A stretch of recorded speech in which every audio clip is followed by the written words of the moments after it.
ফের গোপন খবরের ভিত্তিতে গাঁজাসহ দুই যুবককে আটক করল এয়ারপোর্ট থানার পুলিশ। নতুননগর এলাকার গাড়ি তল্লাশিতে একটি অটোর গোপন চেম্বার থেকে 10 কেজি গাঁজা উদ্ধার হয়। সংবাদ মাধ্যমের মুখোমুখি হয়ে এয়ারপোর্ট থানার ওসি অভিজিৎ মণ্ডল এই বিষয়ে বিস্তারিত তুলে ধরে কি অভিমত ব্যক্ত করেছেন শুনুন।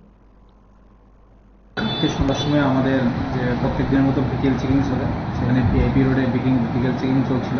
বিকেল চেকিং চলার সময় আমাদের যে অফিসার এবং স্টাফ ছিল তারা একটা গাড়িকে সিগন্যাল দিয়েছিল যে থামানোর জন্য।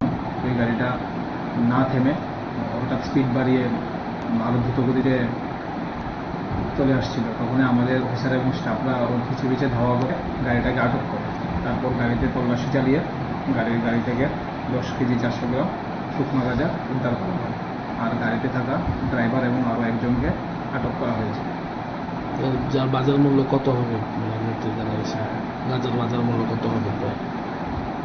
কোনখান থেকে আসছে কিছু প্রাথমিকভাবে জানা গেছে? কোনখান থেকে? আমরা একটা এনডিপিএস একটা আমরা কেস নিয়েছি, এটা ইনভেস্টিগেশন চলছে, ইনভেস্টিগেশনে জানা যাবে।